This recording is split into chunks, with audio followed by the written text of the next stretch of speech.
1. Ada Lovelace, the woman who saw the future. A fate born from shadows. London, 1815. The winter rain drizzled against the glass windows of Lord Byron's grand estate.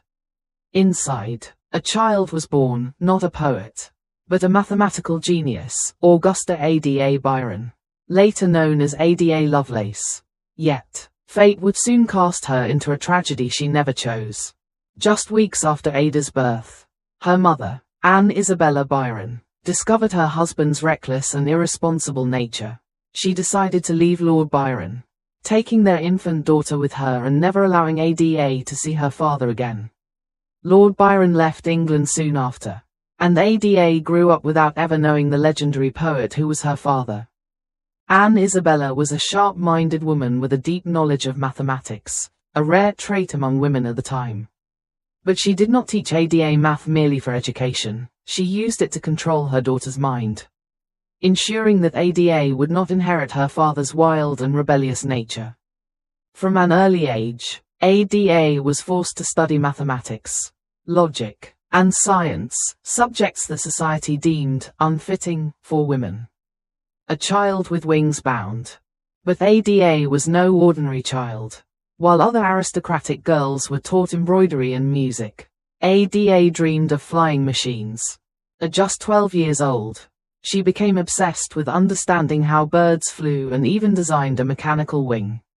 But when she shared this idea with her mother, Anne dismissed it outright, calling it nonsense and fantasy. As a brilliant mind trapped within strict boundaries, Ada lived under constant supervision. Her days were filled with endless lessons in mathematics and science. Yet she had no one to share her passion with, no one who believed that a woman could change the world with numbers.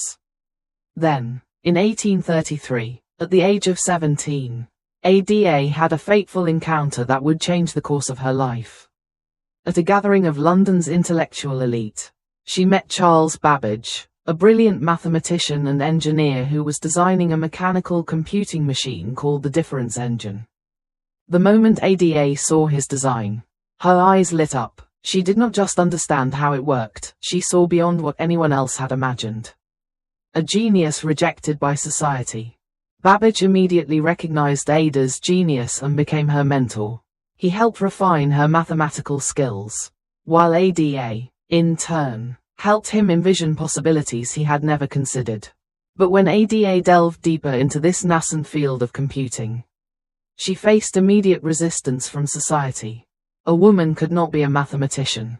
A woman certainly could not understand mechanics and programming. Her ideas were mocked, dismissed as impossible dreams. Despite her struggles, Ada never abandoned her passion. She married Lord Lovelace and had 3 children. But motherhood and illness could not extinguish her love for science. The first computer programmer, in 1842, an Italian mathematician, Luigi Minabre, wrote an article about Babbage's analytical engine, an advanced version of the difference engine. Babbage asked Ada to translate it into English. But she did more than translate, she added extensive notes that laid the foundation for computer programming. Ada's annotations were revolutionary. She did not see the analytical engine as just a calculator, she saw it as a machine capable of processing any type of information. In her notes, she designed the first algorithm that could be executed on the analytical engine, making her the first computer programmer in history. Even Babbage himself had never envisioned the machine's potential the way Ada did. A tragic end, an eternal legacy. But just as Ada's ideas were taking flight, her life began to crumble. Babbage, though admiring her brilliance, never fully acknowledged her contributions. The scientific community, still deeply conservative, refused to accept that a woman could have made such a breakthrough. Her health also began to decline. Ada suffered from uterine cancer, and as she lay on her deathbed, her mind was still filled with unfulfilled ideas and unfinished dreams. In 1852, at just 36 years old, Ada Lovelace passed away, taking with her a vision that the world was not yet ready to understand. The woman who saw the future. Though she was gone, her work lived on. Over a century later, when the first modern computers were invented, Scientists realized that Ada had foreseen their potential long before anyone else. Her notes became the foundation of modern programming, and in her honor, a programming language, Ada, was named after her. From a girl forbidden to follow her dreams, to a scientist rejected by her time, Ada Lovelace persevered. She was not just the first computer programmer, she was a testament to the power of intellect and determination. And what was the greatest lesson she left for the world? There are no limits to the mind, except those we impose on ourselves. 2. Galileo Galilei, the man who shaped the universe. A child with a different vision. In 1564, in a small house in Pisa, Italy, a child was born into a world where the Catholic Church controlled all knowledge. That child was Galileo Galilei, the man who would forever change humanity's understanding of the universe. His father, Vincenzo Galilei, was a talented but poor musician. He believed that music was not just an art but also a form of mathematics. And his observations of sound planted the seeds of scientific thinking in young Galileo's mind.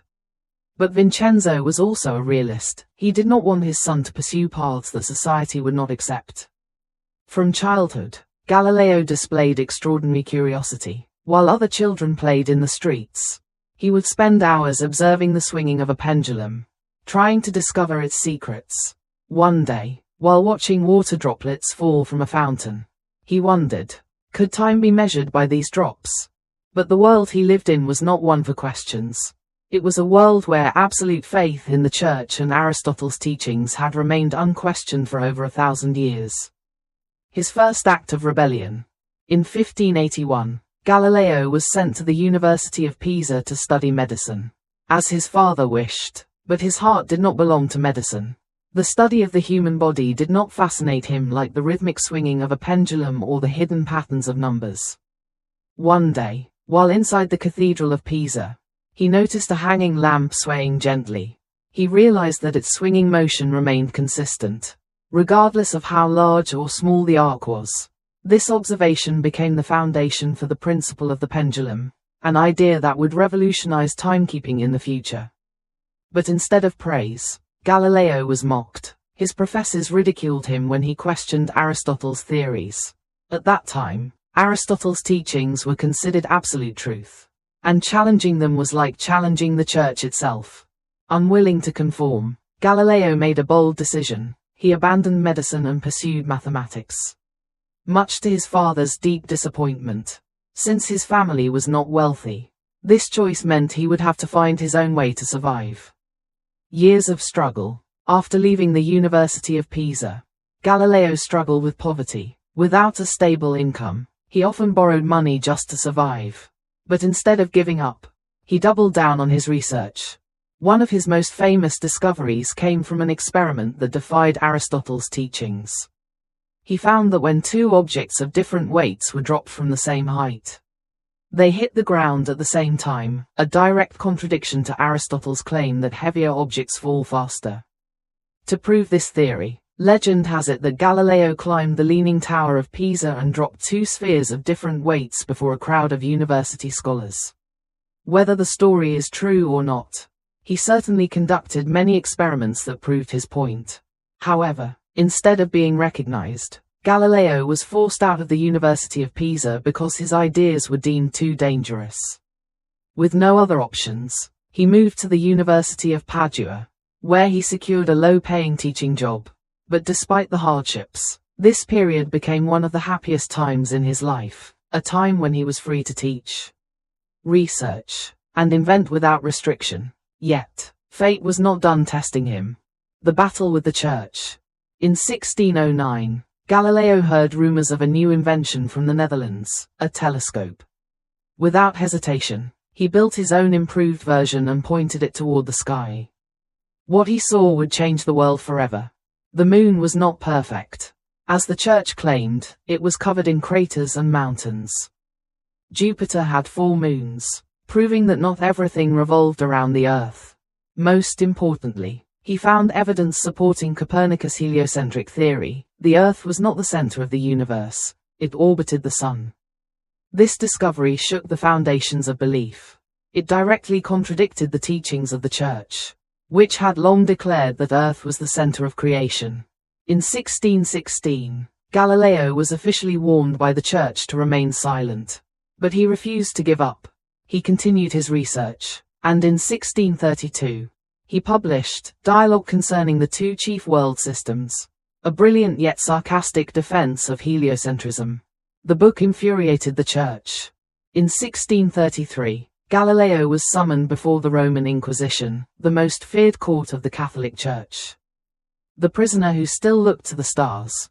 The trial dragged on for months. By then, Galileo was old and frail. He was given a choice: deny his discoveries and live, refuse, and face torture or execution.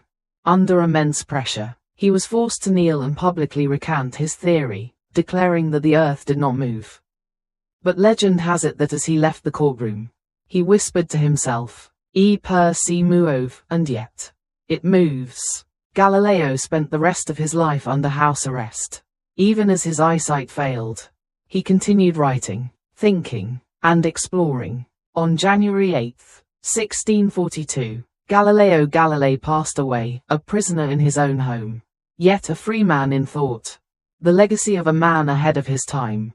Nearly 400 years after his death, the world now recognizes Galileo as one of the greatest minds in history. His theories became the foundation of modern science.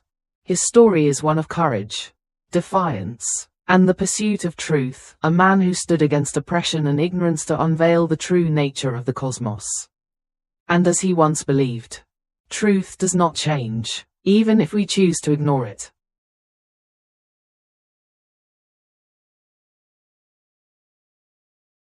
Three. Rosalind Franklin, the woman whose glory was stolen. A child who refused to fit the mold. In 1920, in London, England, a baby girl was born into a wealthy and intellectual Jewish family.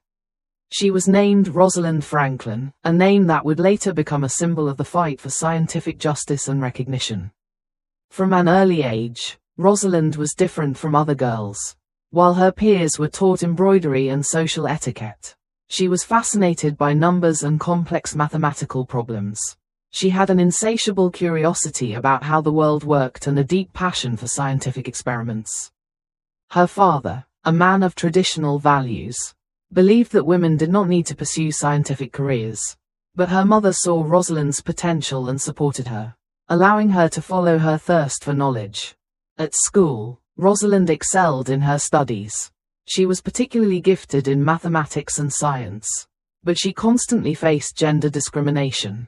In the 1930s, the idea of a woman scientist was still unheard of. But Rosalind did not care. She refused to conform to traditional expectations. At 18 years old, she was accepted into Cambridge University, a rare achievement for a woman at that time. A grueling start in academia. Cambridge was a hostile environment for women.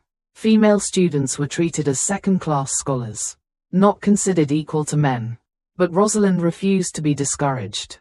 She initially studied chemistry, but soon became drawn to physics and crystallography.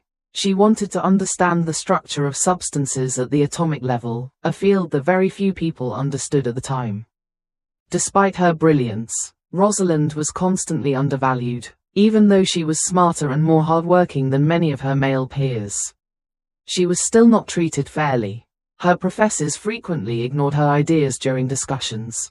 But Rosalind was not someone who gave up easily. She was determined to prove that intelligence had no gender. After graduation, she began researching coal and carbon structures, a less glamorous but crucial field during World War II.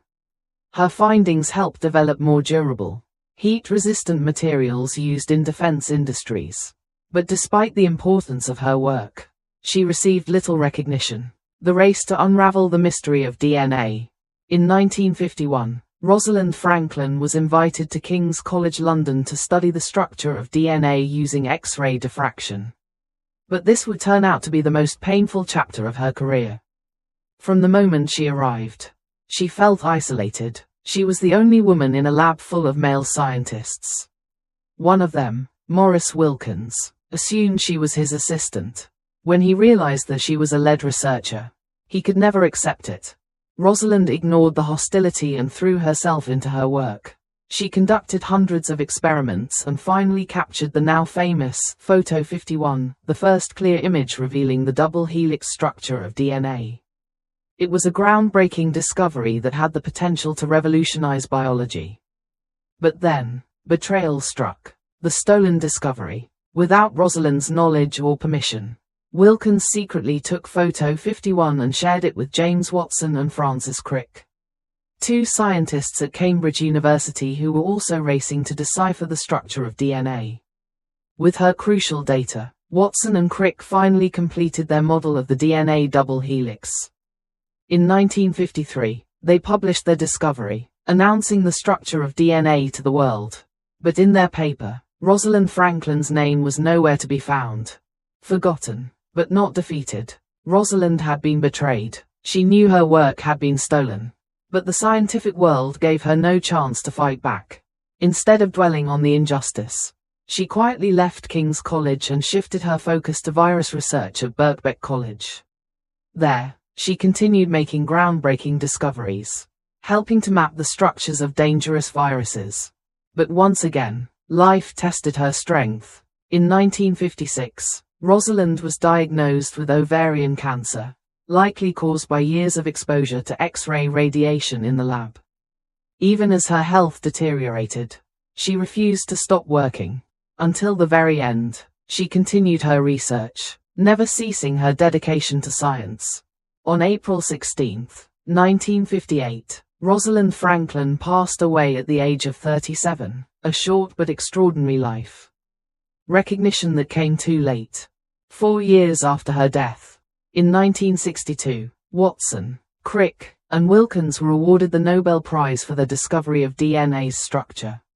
But Rosalind's name was never mentioned. In his book, James Watson even described her as difficult and rigid, completely ignoring her immense contributions. But history did not forget her.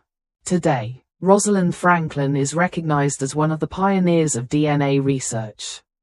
Her Photo 51 remains an icon of scientific perseverance. The woman who saw the truth first.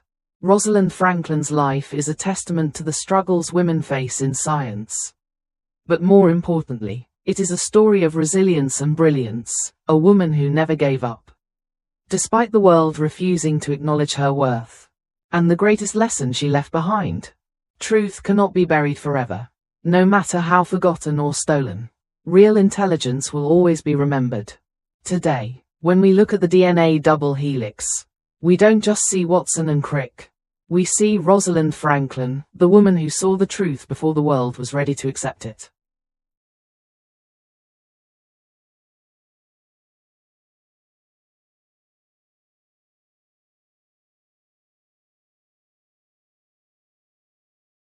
(4) Richard Feynman, the man who redefined our understanding of the universe. The curious boy and his endless questions. In 1918, in a modest neighborhood in Queens, New York, a baby boy was born into the family of a Russian Jewish garment salesman. His name was Richard Phillips Feynman. His father, Melville Feynman, was not a scientist, but he had a deep passion for knowledge. He often told Richard, "You don't need to memorize the names of great scientists. What matters is understanding how the world works." From a young age, Richard showed an insatiable curiosity about everything around him. While other kids played football, Feynman took apart radios to understand how they worked. At just 10 years old, he built a homemade alarm system for his room, simply to satisfy his fascination with electrical circuits. But what made him truly special wasn't just his intelligence, it was his relentless questioning. When a teacher said, "Leaves are green because chlorophyll absorbs red light," he would ask, "But why does it absorb red and not green?" These endless why questions were the mark of a genius. In 1935, Feynman won a scholarship to the Massachusetts Institute of Technology, MIT, where he began his formal scientific journey. But he quickly realized that he was not like other students. While most students focused on textbooks and formulas, Feynman found his own ways to solve problems. One day, a professor assigned a difficult problem. Instead of solving it the usual way, Feynman came up with a completely new and faster method. The professor asked, "Where did you learn this?" Feynman simply replied, "I figured it out myself." Despite his brilliance, he often felt isolated. His professors and classmates did not understand his unconventional approach. But instead of feeling discouraged, Feynman turned it into motivation. He realized that to succeed, he didn't need to follow the paths of others. After graduating from MIT, Feynman was accepted into Princeton University for his PhD. But when he arrived, he faced a new challenge. Princeton had an unspoken bias against Jewish students. Some professors even questioned whether they should admit him because of his background. But once again, Feynman refused to be discouraged. He focused on physics and found joy in discovering new ways to solve complex problems. The Manhattan Project and the burden of knowledge. In 1941, as World War II escalated, Feynman was invited to join the Manhattan Project, the top-secret US program to develop the atomic bomb.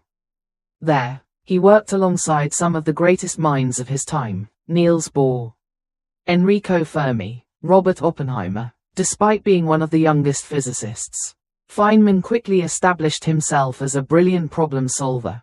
He tackled complex technical issues, optimized nuclear reactions, and played a key role in building the world's most powerful weapon. But this success came at a heavy cost. When the bombs were dropped on Hiroshima and Nagasaki, Feynman was haunted by the images of tens of thousands of people dying instantly. He had helped create the deadliest weapon in human history, and it deeply affected him. After the war, Feynman fell into depression. He lost interest in physics. Life seemed meaningless. Love, loss, and finding purpose again. One of Feynman's greatest motivations during his time at Princeton and the Manhattan Project was his love for his wife, Arlene Greenbaum. They had been in love since they were young. But fate was cruel. Shortly before their marriage, Arlene was diagnosed with tuberculosis, a fatal disease at the time. Even though he knew she wouldn't live long, Feynman chose to stay by her side. While she lay in her hospital bed, Feynman wrote letters filled with love and humor. But in 1945, she passed away. Her death was the greatest heartbreak of his life. Feynman became lost, alone, and directionless. But from this deep pain, he learned his most important lesson. Life is short. He had to live fully and do what he loved. A scientific revolution, quantum electrodynamics, QED. After leaving the Manhattan Project, Feynman returned to teaching and research. It was during these years that he made one of the greatest contributions to modern physics. Quantum electrodynamics, QED, a theory explaining how light and matter interact at the quantum level. He invented the Feynman diagrams, a visual way to understand how subatomic particles interact. These diagrams revolutionized physics and made complex quantum theories more accessible and understandable.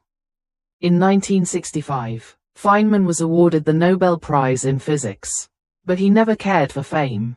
When asked how he felt about winning the Nobel Prize, he simply laughed and said, "The real prize is understanding." The great teacher of physics, Feynman was not just a brilliant scientist, he was also a legendary teacher. He had a rare gift, the ability to explain the most complex ideas in a simple and engaging way. His lectures at Caltech were loved by students and were later compiled into the famous Feynman Lectures on Physics, one of the greatest physics books of all time. He believed that science was not just equations and formulas, it was an adventure to uncover the mysteries of the universe. The legacy of Feynman: curiosity, passion, and fearlessness. Richard Feynman was not just a great scientist, he was a man of incredible resilience. He taught us that, checkmark, always ask questions. Never accept something just because others say it's true. Checkmark, never fear failure. Learning from mistakes is the only way to progress. Checkmark, live fully, love deeply, and do what you are passionate about. Feynman once said, "What I cannot create, I do not understand." And that is the spirit of a man who explored the universe with infinite curiosity and an unbreakable will. 5. Archimedes, a genius beyond his time. The boy with endless questions. On a bright sunny day in 287 BCE, in the port city of Syracuse on the island of Sicily, a baby boy was born into the family of a renowned astronomer. His name was Archimedes. From an early age, Archimedes displayed an insatiable curiosity about the world around him. His father, Phidias, often took him to the top of a hill, where they would gaze at the stars. He told Archimedes about the vast universe, which, at the time, was understood only through simple theories and speculation. But Archimedes was not satisfied with mere explanations. He asked questions no one could answer. Why does the sun rise in the east and not in the west? How can we measure the distance to a ship at sea? Is there a way to lift heavy objects with less effort? These questions set him apart. While other children played on the beaches of Syracuse, Archimedes immersed himself in numbers and experiments. Not everyone appreciated this. His friends laughed at him, and adults told him that a boy shouldn't think too much. The journey to Alexandria, a city of knowledge. As Archimedes grew older, his father sent him to Alexandria, the intellectual center of the Greek world. There, he studied under some of the greatest minds of the time, including Eratosthenes, the man who accurately estimated the Earth's circumference. But life in Alexandria was not easy. Archimedes was an outsider among the world's leading scholars. Many professors dismissed his ideas as too ambitious, doubting that a young man from Syracuse could contribute anything significant. Instead of giving up, Archimedes let his work speak for itself. He delved into the studies of geometry, mathematics, and mechanics, laying the foundations for his revolutionary ideas on levers and pulleys, concepts that would transform engineering forever. Despite the skepticism, he never stopped questioning. After years of relentless study, Archimedes returned to Syracuse, determined to change the world. Eureka! The great discovery. One day, King Hieron II of Syracuse presented Archimedes with a challenge. Determine whether the king's golden crown had been mixed with silver, without damaging it. Archimedes tried every possible method, but none could provide a definitive answer without destroying the crown. He was on the verge of giving up. Then, during a visit to a public bathhouse, he noticed that water rose as he stepped into the tub. Suddenly, a realization struck him: the volume of displaced water must be equal to the volume of the submerged object. Excited by his discovery, he leaped out of the bath and ran through the streets of Syracuse, shouting, "Eureka! Eureka! I have found it! I have found it!" Using this principle, he measured the volume of water displaced by the king's crown and compared it to a pure gold block of the same weight. The experiment revealed that the crown had indeed been mixed with silver. This discovery laid the foundation for Archimedes' principle of buoyancy, a breakthrough that revolutionized fluid mechanics. But not everyone celebrated his success. Those who deceived the king were punished. And Archimedes gained enemies: leverage and the power of invention. Archimedes did not stop there. His studies led him to discover the principle of leverage, which he famously expressed in a bold statement: "Give me a place to stand, and I will move the earth." Using this principle, he invented pulleys, cranes, and water-lifting devices, transforming daily life and turning Syracuse into a powerful city-state. However, the world he helped build would soon be torn apart by war. The war against Rome, when intelligence met strength. In 214 BCE, the Roman Empire launched an invasion of Syracuse. But the Romans had not accounted for Archimedes. He designed giant catapults, constructed massive claw-like devices to lift enemy ships out of the water, and even used mirrors to focus sunlight and set Roman ships ablaze. The Roman army was terrified. A general reportedly exclaimed, "We are not fighting a man, but a god." Despite these ingenious defenses, Syracuse eventually fell after 2 years of resistance. The death of a genius. In 212 BCE, Syracuse was conquered by the Romans. The Roman general Marcus Claudius Marcellus gave orders to capture Archimedes alive, hoping to use his genius for Rome. But when a Roman soldier found Archimedes, he was deeply engrossed in a mathematical problem, drawing geometric figures in the sand. As the soldier approached, Archimedes waved him away and said, "Do not disturb my circles." not realizing the importance of the man before him. The soldier killed Archimedes with his sword. An eternal legacy. Although Syracuse fell, the Romans could not erase Archimedes' legacy. His discoveries continued to influence science for centuries. Archimedes' principle remains the foundation of fluid mechanics. Levers and pulleys are still essential in modern engineering.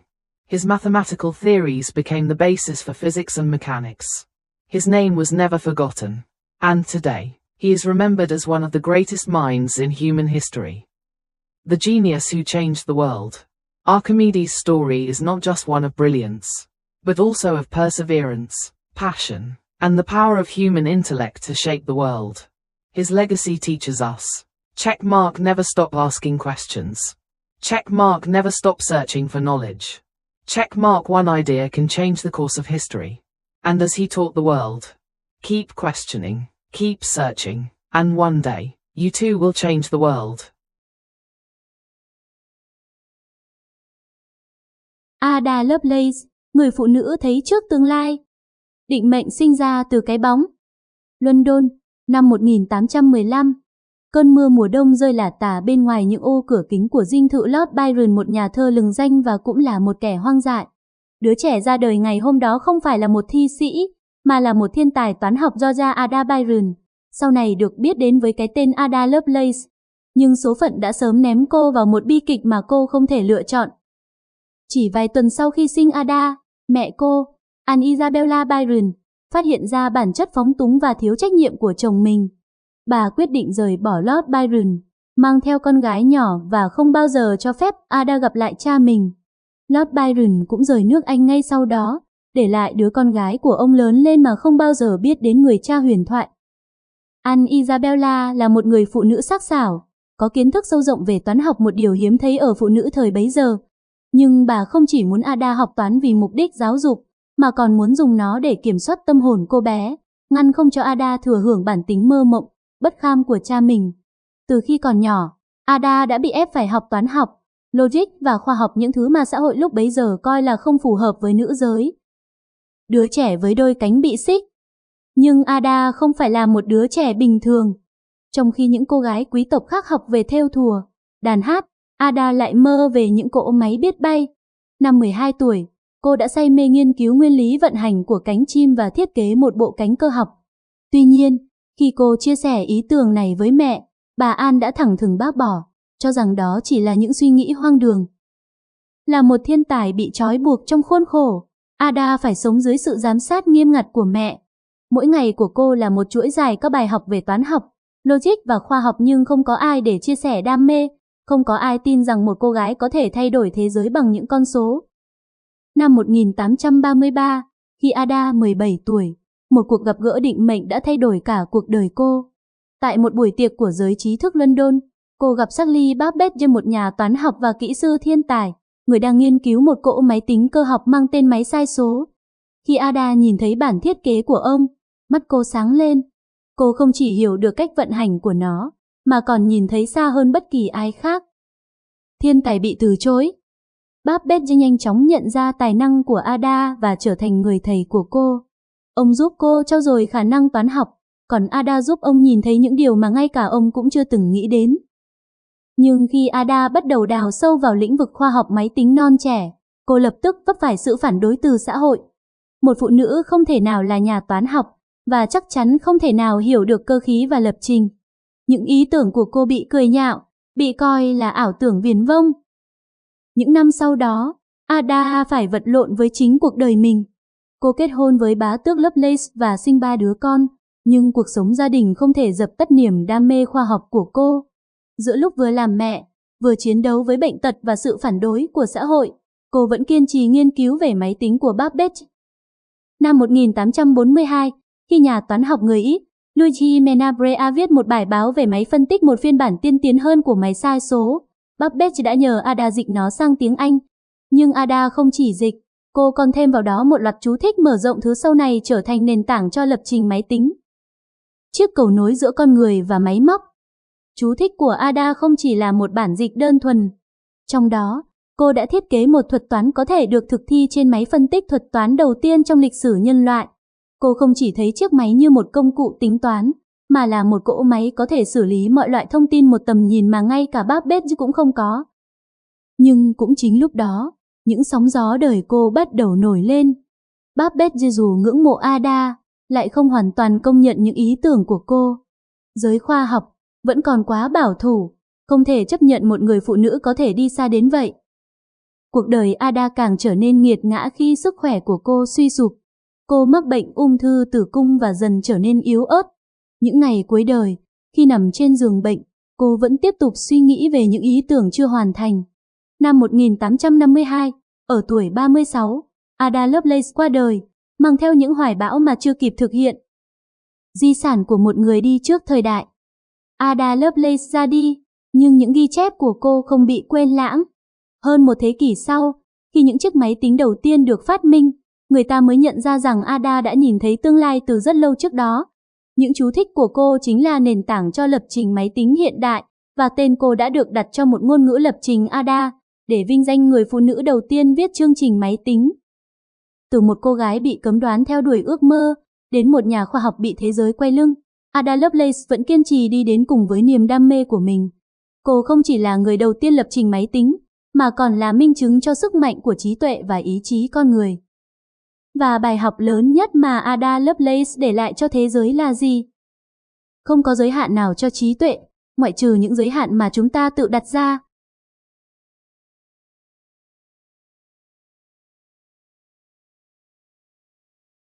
Hai, Galileo Galilei, người định hình cả vũ trụ.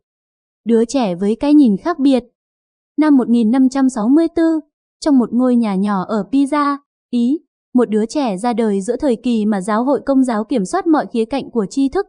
Đó là Galileo Galilei, người sau này sẽ thay đổi hoàn toàn cách con người nhìn nhận vũ trụ. Cha của cậu, Vincenzo Galilei, là một nhạc sĩ tài năng nhưng nghèo khó. Ông tin rằng âm nhạc không chỉ là nghệ thuật mà còn là toán học, và chính những quan sát về âm thanh đã gieo vào đầu cậu bé Galileo tư duy khoa học ngay từ khi còn nhỏ. Nhưng cha cậu cũng là một người thực tế, ông không muốn con trai mình dấn thân vào những con đường mà xã hội không chấp nhận. Khi còn nhỏ, Galileo đã thể hiện sự tò mò phi thường. Trong khi bạn bè vui chơi ngoài đường, cậu bé lại ngồi hàng giờ quan sát cách một quả lắc đồng hồ đung đưa, cố gắng tìm ra quy luật của nó. Một lần, khi nhìn thấy những giọt nước rơi từ một đài phun nước, cậu tự hỏi, liệu có thể đo được thời gian bằng những giọt nước này không?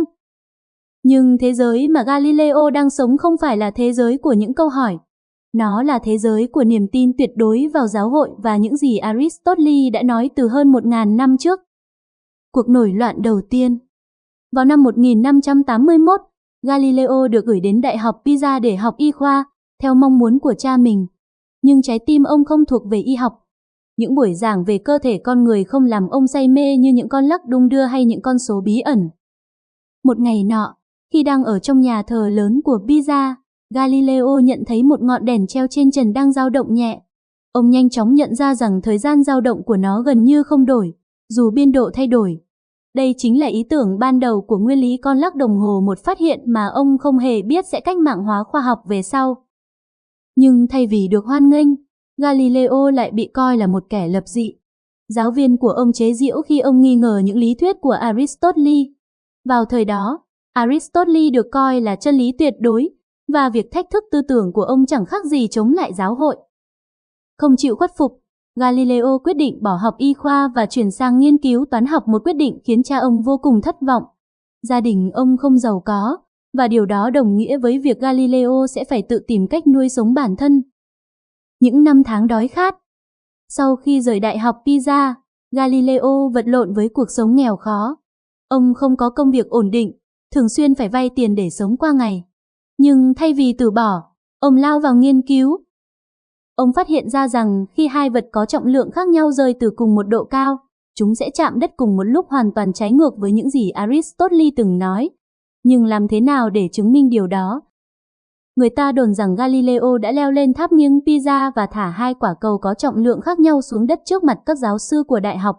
Dù đây có thể chỉ là huyền thoại, nhưng chắc chắn ông đã thực hiện nhiều thí nghiệm tương tự để chứng minh lý thuyết của mình.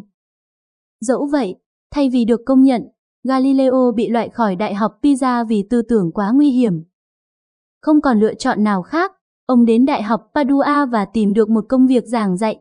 Dù lương thấp, đây lại là khoảng thời gian hạnh phúc nhất trong đời ông. Ở đây, ông được tự do nghiên cứu, giảng dạy và thậm chí phát minh ra những công cụ mới. Nhưng số phận chưa bao giờ buông tha Galileo. Cuộc chiến với giáo hội. Năm 1609, Galileo nghe tin về một phát minh mới từ Hà Lan, chiếc kính viễn vọng. Không chần chừ, ông lập tức chế tạo phiên bản của riêng mình, cải tiến nó và hướng lên bầu trời. Những gì ông thấy đã thay đổi thế giới mãi mãi. Mặt trăng không hoàn hảo như giáo hội tuyên bố, nó đầy những vết lõm và miệng núi lửa. Sao Mộc có 4 mặt trăng quay quanh nó, điều đó chứng minh rằng không phải mọi vật thể đều xoay quanh trái đất. Nhưng khám phá quan trọng nhất của ông là việc ủng hộ lý thuyết của Copernicus, trái đất không phải trung tâm của vũ trụ, mà nó quay quanh mặt trời. Tuyên bố này là một cú sốc đối với thế giới. Nó thách thức những gì giáo hội đã dạy suốt hàng thế kỷ, và giáo hội không thể chấp nhận điều đó. Vào năm 1616, Galileo bị giáo hội cảnh cáo và buộc phải im lặng. Nhưng ông không dừng lại. Ông tiếp tục nghiên cứu và năm 1632, xuất bản cuốn đối thoại về hai hệ thống thế giới, một tác phẩm châm biếm khéo léo những giáo điều lỗi thời và ủng hộ thuyết nhật tâm. Hành động này khiến giáo hội nổi giận. Năm 1633, Galileo bị đưa ra xét xử bởi tòa án dị giáo. Người tù nhìn lên bầu trời. Phiên tòa kéo dài hàng tháng trời. Galileo lúc này đã già và mệt mỏi, bị buộc phải chối bỏ những khám phá của chính mình nếu không muốn đối mặt với án tử. Trước sức ép của giáo hội, ông buộc phải quỳ xuống và tuyên bố rằng trái đất không quay quanh mặt trời.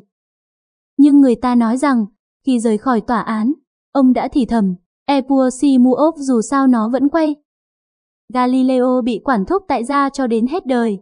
Ông tiếp tục nghiên cứu, ngay cả khi mắt mờ đi vì bệnh tật.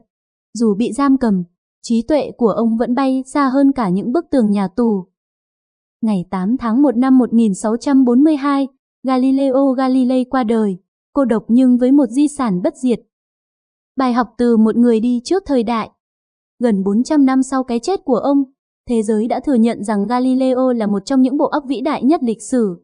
Những lý thuyết của ông đã trở thành nền tảng cho khoa học hiện đại. Câu chuyện của Galileo Galilei là câu chuyện của lòng dũng cảm, của sự kiên trì theo đuổi sự thật dù phải đối mặt với áp bức và đe dọa. Sự thật không thay đổi dù ta có nhắm mắt làm ngơ.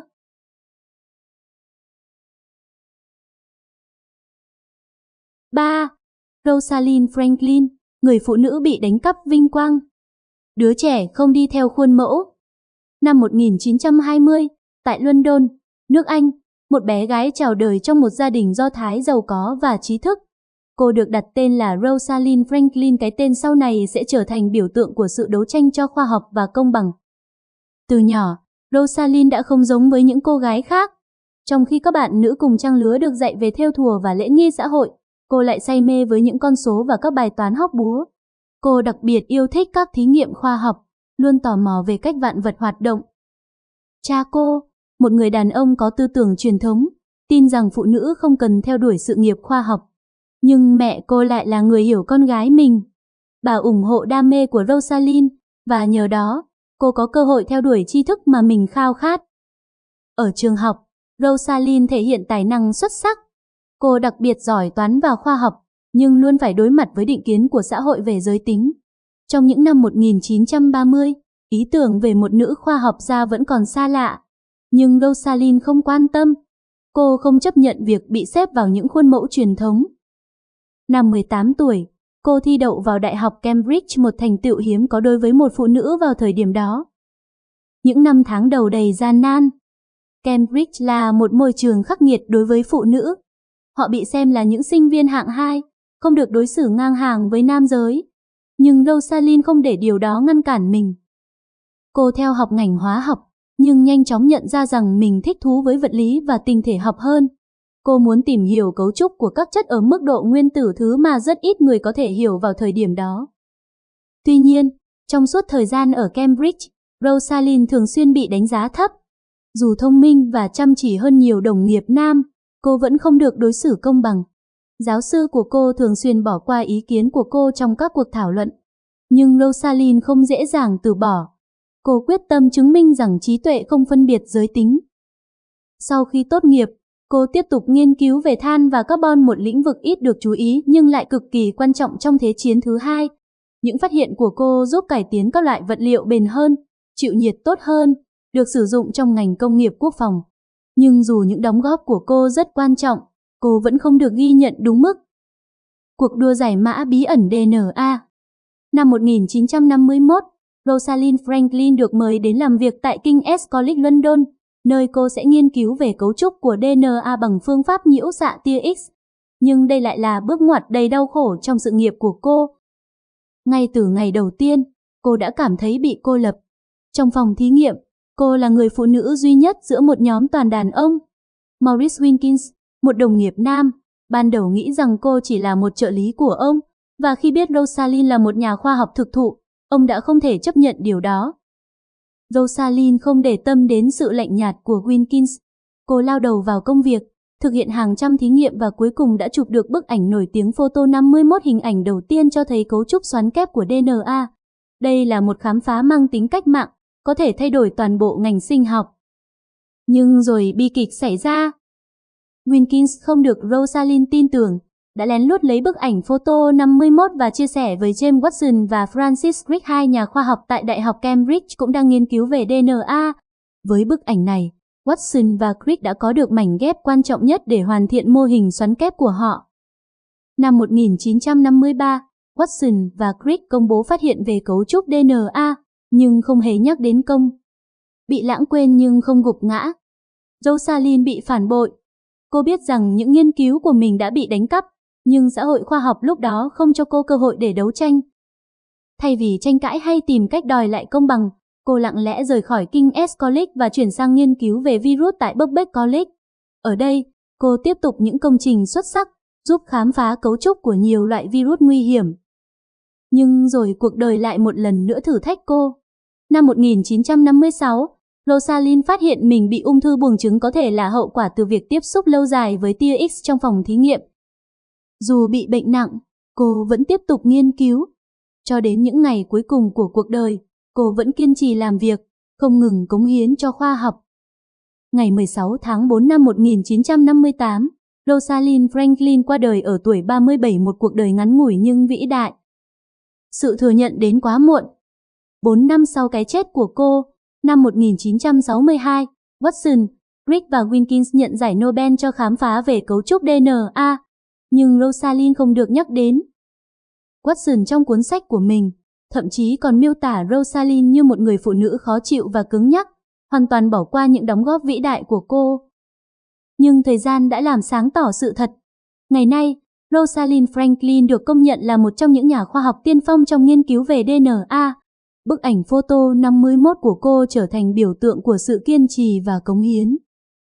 Cuộc đời của Rosalind Franklin là minh chứng cho sự bất công mà phụ nữ trong khoa học phải đối mặt. Nhưng hơn thế nữa, nó cũng là câu chuyện về sự kiên cường, về một con người không bao giờ khuất phục trước khó khăn. Bài học mà cô để lại cho thế giới là gì? Sự thật không thể bị chôn vùi mãi mãi. Dù bị lãng quên hay đánh cắp, trí tuệ thực sự vẫn sẽ được ghi nhớ. Hôm nay, khi chúng ta nhìn vào mô hình xoắn kép DNA, chúng ta không chỉ thấy Watson và Crick. Chúng ta thấy Rosalind Franklin, người phụ nữ đã nhìn thấy sự thật trước khi thế giới kịp nhận ra nó. 4. Richard Feynman, người định hình lại cách hiểu về vũ trụ.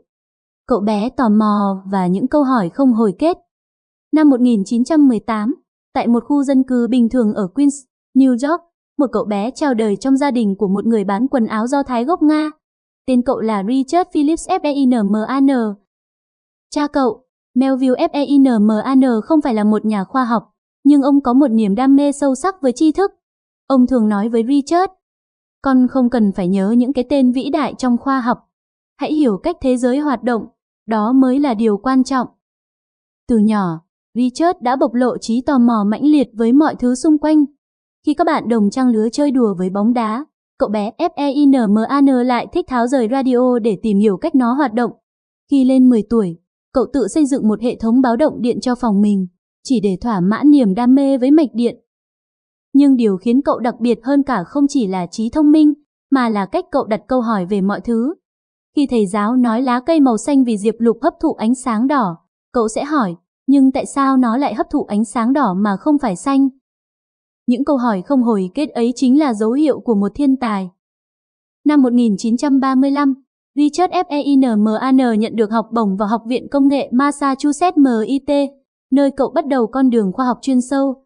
Nhưng cậu nhanh chóng nhận ra rằng mình không giống các sinh viên khác.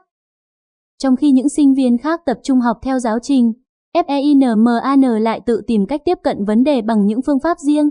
Một lần, giáo sư yêu cầu giải bài toán khó, và Feynman đã nghĩ ra một cách hoàn toàn khác để giải quyết nhanh hơn và hiệu quả hơn. Khi giáo sư hỏi, cậu học cách này ở đâu? Feynman chỉ đơn giản trả lời, tôi tự nghĩ ra. Dù tài năng vượt trội, cậu lại cảm thấy bị cô lập. Những giáo sư và sinh viên khác không hiểu cách tiếp cận kỳ lạ của cậu. Thay vì nản chí, Feynman biến điều đó thành động lực. Cậu nhận ra rằng để thành công, cậu không cần phải đi theo lối mòn của người khác. Sau khi tốt nghiệp MIT, Feynman được nhận vào Đại học Princeton để làm nghiên cứu sinh tiến sĩ. Nhưng khi đến Princeton, cậu nhận một cú sốc khác. Princeton lúc đó vẫn còn nặng nề phân biệt đối xử với người Do Thái. Một số giáo sư thậm chí còn hoài nghi việc nhận Feynman vì lý lịch của cậu. Nhưng một lần nữa, Feynman không để điều đó làm mình nản lòng. Cậu tập trung vào vật lý và tìm thấy niềm vui trong việc phát minh ra những cách tiếp cận mới cho những vấn đề hóc búa. Năm 1941, khi Thế chiến thứ hai bùng nổ, Feynman được mời tham gia vào dự án Manhattan, chương trình bí mật của Mỹ nhằm phát triển bom nguyên tử. Tại đây, ông làm việc với những bộ óc vĩ đại nhất thời đại, Niels Bohr, Enrico Fermi, Robert Oppenheimer. Nhưng dù còn trẻ, Feynman nhanh chóng khẳng định tài năng của mình. Ông giải quyết những vấn đề kỹ thuật hóc búa, tìm ra cách tối ưu hóa phản ứng hạt nhân và góp phần vào việc chế tạo quả bom nguyên tử đầu tiên. Nhưng thành công này đi kèm với nỗi đau. Khi quả bom rơi xuống Hiroshima và Nagasaki, Feynman không thể nào quên được hình ảnh hàng chục nghìn người chết trong tích tắc. Ông đã giúp tạo ra thứ vũ khí hủy diệt mạnh nhất trong lịch sử nhân loại, và điều đó khiến ông suy sụp. Sau chiến tranh, Feynman rơi vào một trạng thái trầm cảm kéo dài. Ông không còn hứng thú với vật lý. Cuộc sống dường như mất đi ý nghĩa. Một trong những động lực lớn nhất của Feynman trong thời gian ở Princeton và dự án Manhattan chính là tình yêu của ông dành cho vợ mình, Allie Greenbaum. Họ yêu nhau từ khi còn rất trẻ, nhưng số phận nghiệt ngã đã lấy đi niềm hạnh phúc này. Ngay trước khi họ kết hôn, Allie được chẩn đoán mắc bệnh lao, một căn bệnh không có thuốc chữa vào thời điểm đó. Dù biết rằng vợ mình sẽ không thể sống lâu, Feynman vẫn quyết định ở bên cô. Khi Allie nằm trên giường bệnh, Feynman thường xuyên viết những bức thư đầy yêu thương và hài hước cho cô. Nhưng đến năm 1945, cô qua đời. Sự ra đi của Allie là cú sốc lớn nhất trong cuộc đời Feynman. Ông trở nên cô độc, lạc lối và mất phương hướng. Nhưng từ chính nỗi đau ấy, ông học được bài học quan trọng nhất trong đời, cuộc sống là ngắn ngủi, và ông phải sống hết mình với những gì mình yêu thích. Sau khi rời dự án Manhattan, Feynman quay trở lại giảng dạy và nghiên cứu. Chính trong những năm tháng sau chiến tranh, ông đã tạo ra một trong những lý thuyết quan trọng nhất của thế kỷ 20, điện động lực học lượng tử, QED. Ông phát minh ra biểu đồ Feynman, một cách trực quan để mô tả tương tác giữa các hạt hạ nguyên tử. Những biểu đồ này không chỉ giúp hiểu rõ hơn về thế giới lượng tử mà còn cách mạng hóa cách giảng dạy vật lý. Năm 1965, Feynman nhận giải Nobel vật lý, nhưng ông không quá quan tâm đến vinh quang. Khi được hỏi cảm giác khi nhận giải Nobel thế nào, ông chỉ cười và nói, điều tuyệt nhất không phải là giải thưởng, mà là sự hiểu biết. Feynman không chỉ là một nhà vật lý vĩ đại, mà còn là một người thầy phi thường.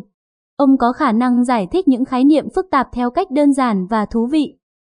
Những bài giảng của ông tại Caltech được sinh viên yêu thích, và sau này được biên soạn thành bài giảng Feynman về vật lý, một trong những cuốn sách vật lý kinh điển nhất mọi thời đại.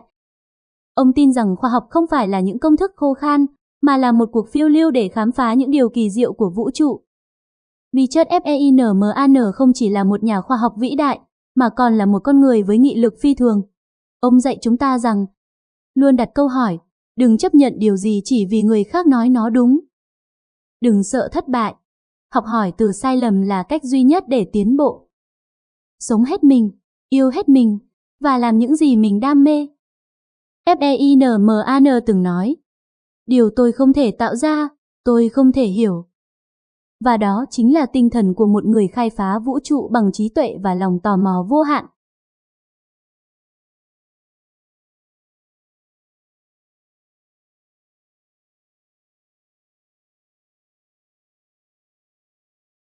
Năm, Archimedes, thiên tài vượt thời đại. Cậu bé và những câu hỏi không hồi kết. Vào một ngày nắng rực rỡ của năm 287 trước công nguyên, tại thành phố cảng Syracuse trên đảo Sicilia, một cậu bé ra đời trong gia đình của một nhà thiên văn học danh tiếng. Tên của cậu là Archimedes. Ngay từ khi còn nhỏ, Archimedes đã bộc lộ một trí tò mò vô tận với thế giới xung quanh. Cha cậu, ông Phidias, thường đưa cậu lên đỉnh đồi, nơi họ quan sát bầu trời đầy sao. Ông kể cho Archimedes nghe về các vì sao, về vũ trụ bao la mà con người khi ấy mới chỉ chạm đến bằng những suy đoán đơn giản. Nhưng Archimedes không chỉ hài lòng với những gì người ta kể. Cậu đặt ra những câu hỏi mà không ai có thể trả lời. Vì sao mặt trời lại mọc từ phía đông mà không phải phía tây? Làm thế nào để đo được khoảng cách đến một con tàu ngoài khơi? Liệu có thể tìm ra cách để nâng những vật nặng mà không cần dùng quá nhiều sức không? Những câu hỏi đó khiến cậu khác biệt. Trong khi những đứa trẻ khác vui đùa trên bãi biển Syracuse, Archimedes lại vùi đầu vào các bài toán và thí nghiệm. Nhưng không phải ai cũng thích điều đó. Bạn bè cậu cười nhạo, người lớn xung quanh thì bảo cậu rằng một cậu bé không nên suy nghĩ quá nhiều. Hành trình đến Alexandria nơi khai sáng. Khi Archimedes trưởng thành, cha cậu gửi cậu đến Alexandria, trung tâm tri thức của thế giới Hy Lạp thời bấy giờ. Ở đó, ông theo học dưới sự hướng dẫn của những bộ óc vĩ đại nhất, đặc biệt là Eratosthenes, người đã tính toán gần chính xác chu vi trái đất. Nhưng cuộc sống ở Alexandria không dễ dàng. Archimedes là một người lạ giữa hàng trăm học giả thông thái. Những ý tưởng của ông ban đầu bị xem là viển vông. Nhiều giáo sư không tin rằng một chàng trai trẻ đến từ Syracuse lại có thể đóng góp điều gì quan trọng. Thay vì bỏ cuộc, Archimedes quyết định chứng minh mình bằng hành động. Ông lao vào nghiên cứu hình học, toán học và cơ học. Ông phát triển những ý tưởng đầu tiên về đòn bẩy, một khái niệm sẽ thay đổi toàn bộ cách con người vận hành máy móc. Nhưng những khám phá đó vẫn chưa đủ để khiến thế giới công nhận ông. Dù bị nghi ngờ, Archimedes không từ bỏ. Ông tiếp tục thử nghiệm, tiếp tục đặt câu hỏi. Và sau nhiều năm học tập miệt mài, ông quay trở lại Syracuse với quyết tâm thay đổi thế giới. Eureka! Khoảnh khắc vĩ đại. Một ngày nọ, vua Hierom II của Syracuse giao cho Archimedes một nhiệm vụ, xác định xem chiếc vương miện vàng của ông có bị pha trộn bạc hay không mà không được phá hủy nó. Archimedes đã thử mọi cách, nhưng không phương pháp nào có thể đưa ra câu trả lời chính xác mà không làm hỏng chiếc vương miện. Ông thất vọng, gần như chấp nhận thất bại. Nhưng rồi, trong một lần bước vào bồn tắm công cộng, ông nhận thấy mực nước dâng lên khi ông ngồi xuống. Đột nhiên, một ý tưởng bừng sáng trong đầu ông. Thể tích nước dâng lên phải bằng thể tích của vật bị chìm vào trong nước. Ngay lập tức, ông lao ra khỏi bồn tắm, chạy khắp đường phố và hét lên, Eureka! Eureka! Tôi đã tìm ra. Bằng cách đo lượng nước dâng lên khi nhấn chìm chiếc vương miện và so sánh với một khối vàng có cùng khối lượng, Archimedes đã chứng minh rằng vương miện của nhà vua bị pha trộn bạc. Đây chính là nguyên lý về lực đẩy Archimedes, một khám phá thay đổi mãi mãi ngành vật lý chất lỏng. Nhưng không phải ai cũng vui mừng với khám phá của ông. Những kẻ đã lừa dối nhà vua bị trừng phạt, và từ đó, Archimedes có thêm kẻ thù. Đòn bẩy và những phát minh vĩ đại. Không dừng lại ở đó, Archimedes tiếp tục nghiên cứu về lực học. Ông phát hiện ra nguyên lý đòn bẩy và tuyên bố: hãy cho tôi một điểm tựa, tôi sẽ nhấc bổng cả thế giới. Từ đây, ông chế tạo ra hàng loạt các cơ chế mạnh mẽ, dòng dọc, máy nâng nước và các công cụ giúp giảm sức lao động cho con người.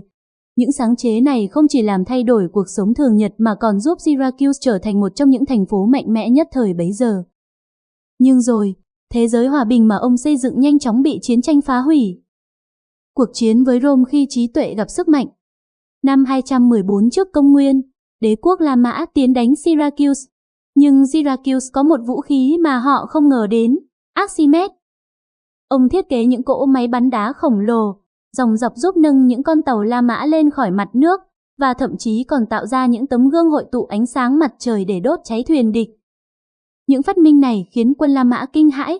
Một viên tướng La Mã đã nói, chúng ta không chiến đấu với con người, mà với một vị thần.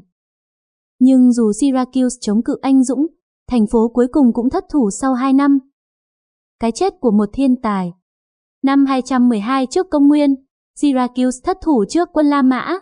Tướng La Mã, Marcus Claudius Marcellus, ra lệnh bắt sống Archimedes vì ông muốn sử dụng trí tuệ của ông cho đế chế La Mã. Nhưng khi một người lính La Mã tìm thấy Archimedes, ông đang say mê với một bài toán hình học trên bãi cát. Khi người lính đến gần, Archimedes chỉ phẩy tay và nói, đừng làm xáo trộn vòng tròn của ta. Nhưng người lính không nhận ra đây là con người vĩ đại nhất thế giới lúc bấy giờ, đã dùng kiếm giết chết ông. Archimedes ra đi, nhưng những tư tưởng của ông mãi mãi không biến mất. Di sản bất diệt. Dù La Mã chiếm Syracuse, họ không thể hủy diệt được những gì Archimedes đã để lại. Những phát minh của ông tiếp tục ảnh hưởng đến khoa học trong hàng thế kỷ sau đó. Nguyên lý Archimedes vẫn là nền tảng của thủy động lực học. Đòn bẩy và dòng dọc vẫn được sử dụng trong cơ khí hiện đại. Các công trình toán học của ông trở thành nền tảng cho vật lý và kỹ thuật sau này. Tên ông không bao giờ bị lãng quên, và ngày nay, ông được xem là một trong những bộ óc vĩ đại nhất lịch sử nhân loại. Câu chuyện của Archimedes không chỉ là về một thiên tài, mà còn là về sự kiên trì, lòng đam mê và cách trí tuệ có thể thay đổi cả thế giới. Hãy không ngừng đặt câu hỏi, hãy kiên trì theo đuổi tri thức, và một ngày nào đó, chính bạn sẽ thay đổi thế giới.